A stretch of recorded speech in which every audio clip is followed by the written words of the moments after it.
Kouri Richins stood at the center of a storm she never saw coming, a mother, a businesswoman, and now the accused face of a chilling murder case that gripped the nation.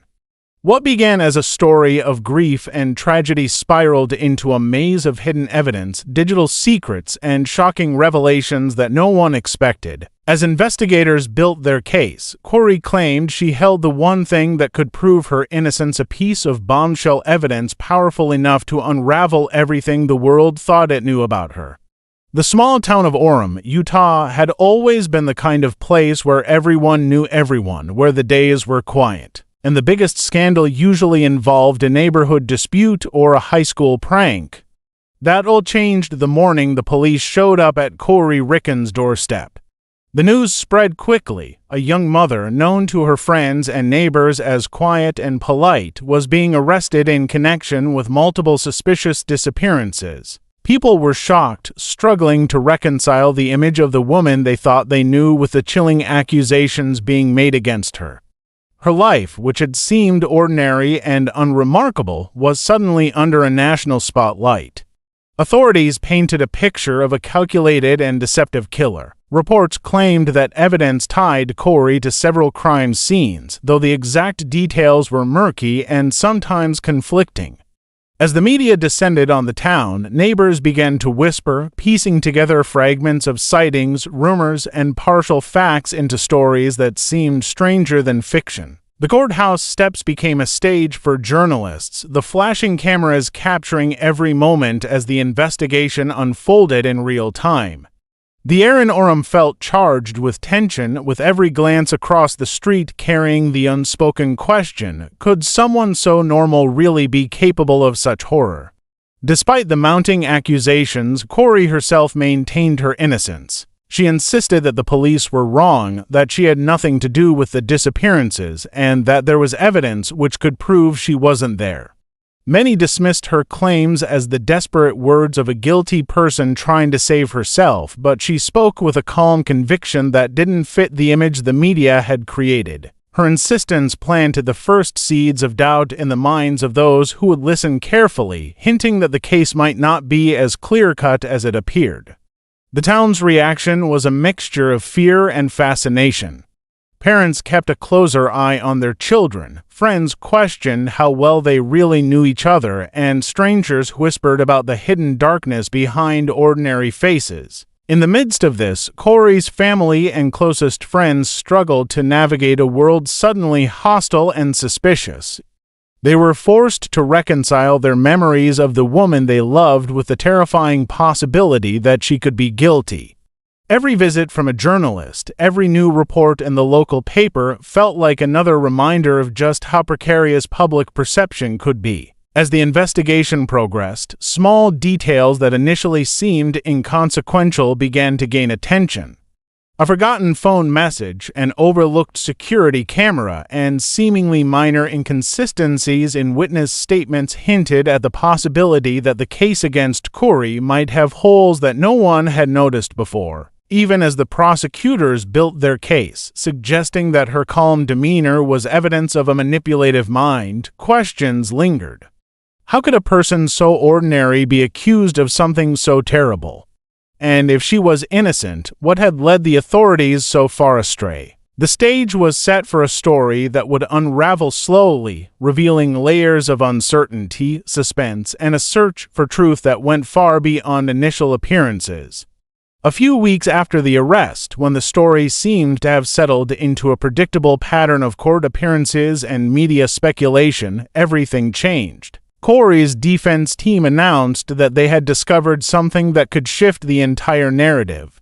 The evidence didn't come from a hidden safe or a buried box of secrets. It came from a place most people overlook: her digital life. It started with an old cloud storage account, long forgotten, tucked away among countless other bits of online data. Inside that account were time-stamped files, photos, videos, and location data that told a story very different from the one investigators had built. The files appeared to show that on the nights when prosecutors claimed Kouri was near the crime scenes, she was somewhere else entirely. The timestamps lined up perfectly with receipts, text messages, and traffic camera data that the defense had managed to collect. It was a quiet discovery, but its implications were enormous. For months, the case had revolved around the idea that Kouri's movements were suspiciously unaccounted for during key time frames. Now, those missing hours seemed to be filled with verifiable proof that she was nowhere near the locations connected to the disappearances. When the defense released this information, the media swarmed again. Some outlets dismissed the evidence as a last-minute ploy, a technical trick meant to confuse the jury and create doubt. Others saw it as a possible breakthrough, the kind of discovery that exposed cracks in the foundation of the entire investigation. Social media buzzed with theories and amateur sleuthing as people across the country dug through every detail of Kouri's public life to form their own opinions. The story, which had seemed so certain, began to feel uncertain again.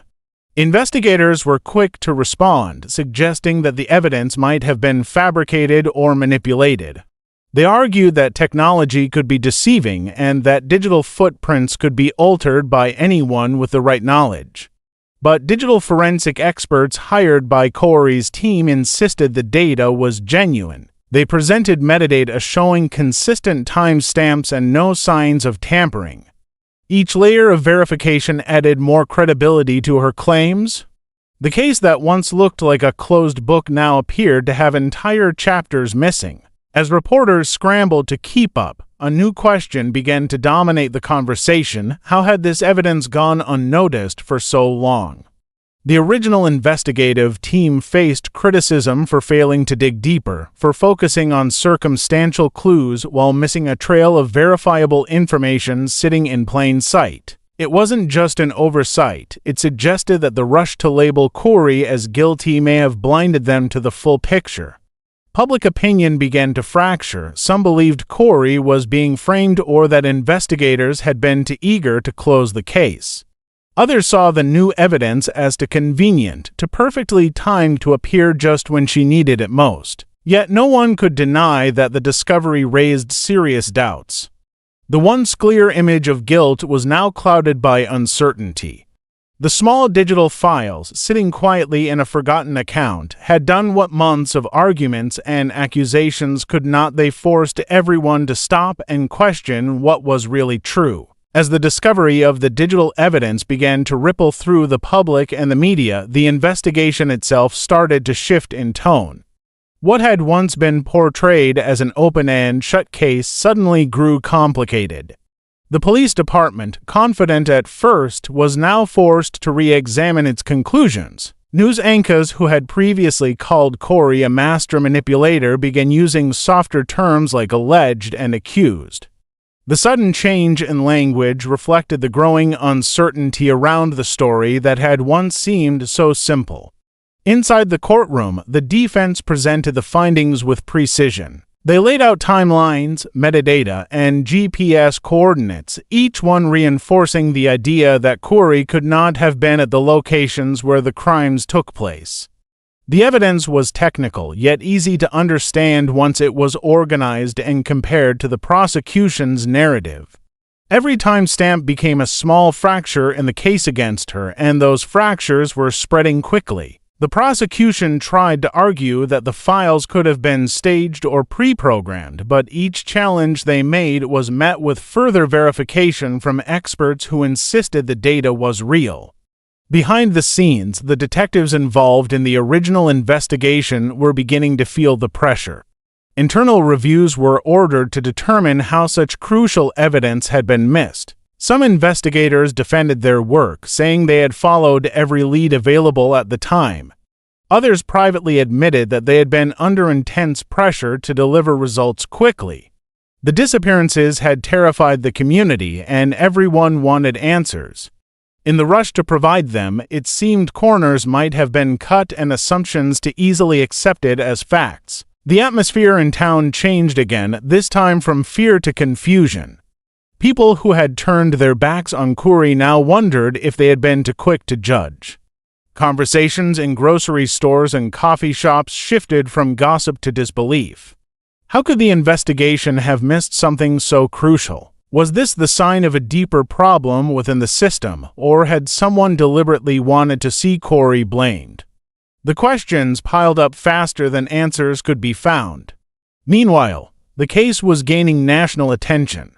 True crime podcasts, YouTube channels, and major media outlets all dissected every new piece of information. The digital evidence became the focal point of every discussion. Specialists debated its authenticity on television, while internet forums lit up with amateur detectives analyzing screenshots and data patterns. The public's obsession turned the case into a spectacle, but beneath the noise, there was a quiet sense of unease. If Kouri's story was true, then someone else might still be responsible for the crimes, and that possibility unsettled everyone. For Kouri, the changing tide brought a strange mix of hope and exhaustion. Her life had been dissected in every possible way, and now, finally, pieces of the truth were beginning to surface. Yet, she knew the fight was far from over. Each revelation seemed to create more questions, and every small victory came with new skepticism. Still, for the first time since her arrest, the world seemed willing to listen. The same story that had once condemned her was now beginning to unravel, thread by thread, as the truth struggled to find its way to the surface. Just when it seemed the case had reached its most chaotic point, an anonymous message arrived at the office of Kouri's defense attorney. It was short, carefully worded, and sent from an encrypted email address that couldn't be traced. The sender claimed to have inside information about the investigation, information that could change everything. At first, the legal team assumed it was just another conspiracy theory or a desperate attempt by someone seeking attention. But when they followed up on the few details included in the message, the claims began to line up with elements of the case that had never been made public. Whoever this person was, they knew things only someone close to the investigation could know. The anonymous source described mishandled evidence, files that had been misplaced, and internal disagreements within the department about whether Kouri should have been arrested at all. According to the message, some of the items used to build the prosecution's case had never been properly cataloged or tested. A few pieces were allegedly contaminated during handling, while others might have been planted, though no one could say by whom. The claims were explosive, suggesting that what had been portrayed as solid evidence might in fact be unreliable or even falsified. The defense quietly began to verify what they could. When they cross-checked the whistleblower's claims against official records, small inconsistencies started to appear. Some logs were missing dates, others had unexplained gaps.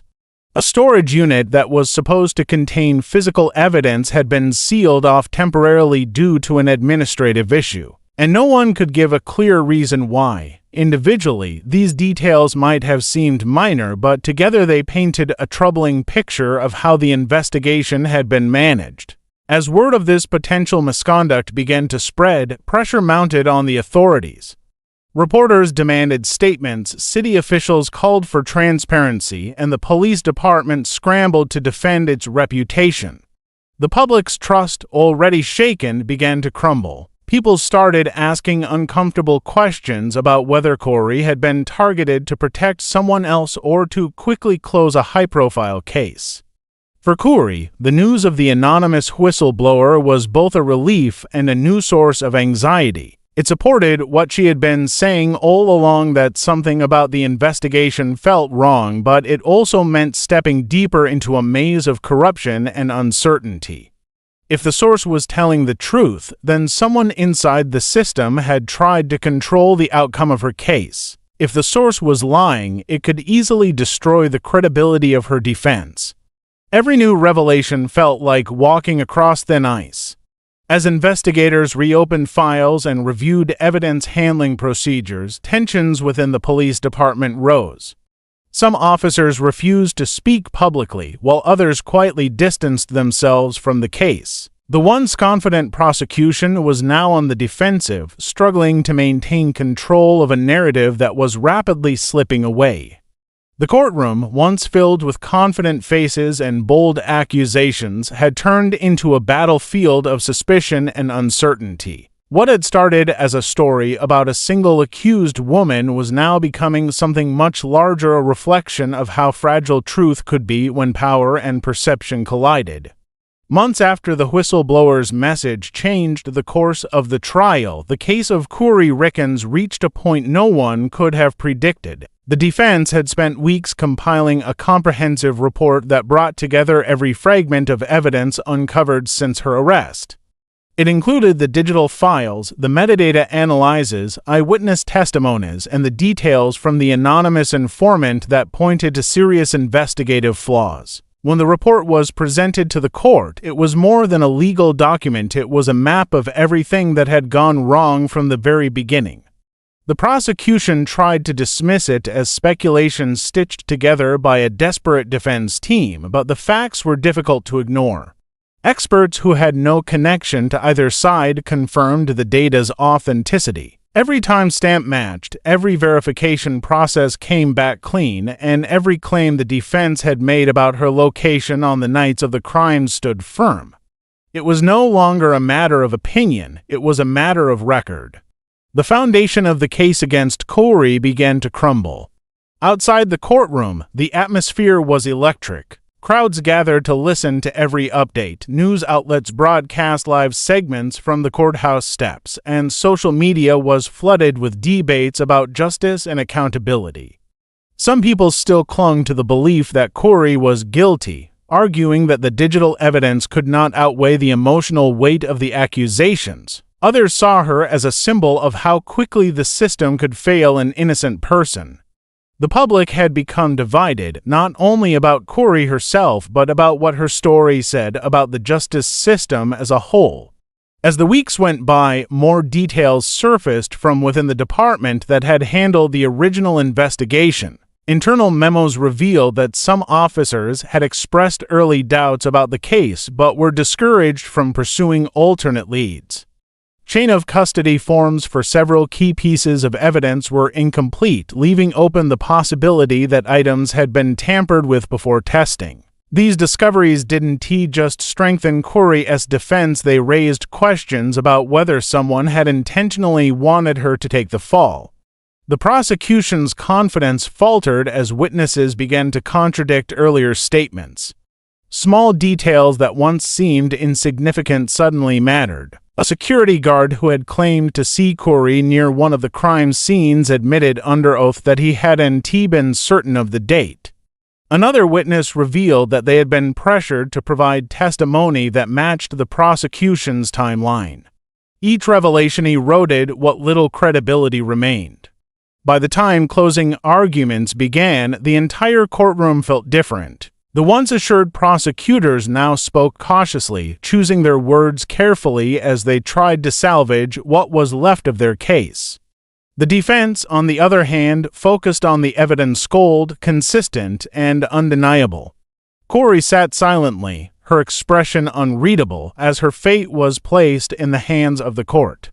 When the final report was made public, it caused a nationwide reaction. It wasn't just about Kouri anymore. It was about trust, truth, and the dangerous consequences of assumptions.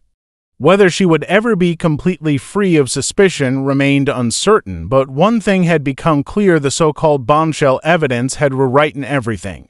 The woman once branded as a killer had forced the world to look closer, to question what it believed, and to realize how easily the truth could be buried beneath the weight of a single accusation.